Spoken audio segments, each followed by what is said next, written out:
అమ్మ ఉందని నమ్మిన వారికి కళ్ల ముందు కనిపించే దైవం అవుతుంది. లేదనుకునే అల్పులకి ఆమె కళ్ళు తెరిపిస్తుంది. నైవేద్యాన్ని ఆ అమ్మనే పిలిచి తినిపించాడు ఓ చిన్న పూజారి. ఓం శ్రీ కనకదుర్గా దేవి. దత్తాత్రేయ, నేను ట్రస్టీ గారితో మాట్లాడొస్తాను. త్వరగా నైవేద్యం పెట్టేసి మేయర్ గారింటికి ప్రసాదం పట్టుకెళ్ళాలి. నేను వేద పాఠశాలకు వెళ్ళాలి, తొందరగా రండి. అవన్నీ తర్వాత, అమ్మవారికి నైవేద్యం పెట్టాకే వెళ్ళు. నేను ట్రస్టీ గారితో ప్లేట్ల కలెక్షన్ గురించి మాట్లాడి వెంటనే వచ్చేస్తాను. ఎక్కువ మంత్రాలు చదవకుండా త్వరగా కానీ పులిహోర పైన ఉన్న జీడిపప్పు కదలకుండా నైవేద్యం పెట్టు. తినమ్మా తిను. నేను వేద పాఠశాలకు వెళ్ళాలి. ఆలస్యం అయితే మాస్టర్ గారు కొడతారు. తినమ్మా తిను. మా అమ్మవు కదా, తొందరగా రా అమ్మా. త్వరగా వచ్చి తినకపోతే నేను ఇవాళంతా భోజనం చేయను.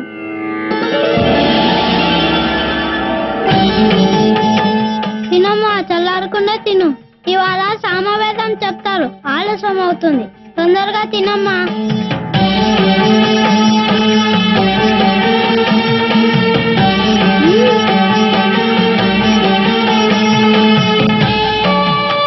బాగుందా?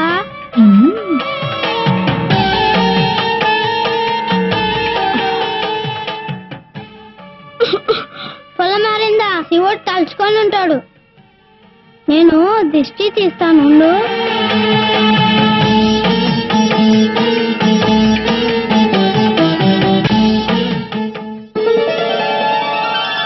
ఆలస్యం అయిపోతుంది. అవతల ప్రసాదం తీసుకెళ్ళాలి. ప్రసాదం ఎదురా? దుర్గమ్మ తినేసింది. విగ్రహం ప్రసాదం తింటమేంట్రా? నిజంగానే అరిగించింది. నువ్వు తినేసి అమ్మవారి మీదకి నెట్టేస్తున్నావా? దౌర్భాగ్యం. ఏంటమ్మా అలా నవ్వుతూ చూస్తున్నావు? కొడుతుంటే తిన్నానని చెప్పు. నువ్వు నెక్కేసి బొమ్మనేంట్రా సాక్ష్యానికి పిలుస్తున్నావు? మాట్లాడవా? తిన్నానని చెప్పు. తిన్నానని చెప్పు. నేను తినేసా అంటున్నారు, నువ్వు తిన్నావని చెప్పు. నువ్వు వచ్చి చెప్పకపోతే నేను వేరే మానేసి జంజం తీసేస్తాను. చెప్పు.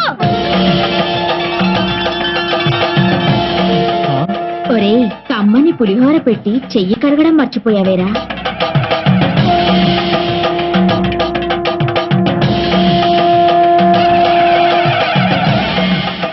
క్షమించమ్మా కనకదుర్గమ్మ తల్లి,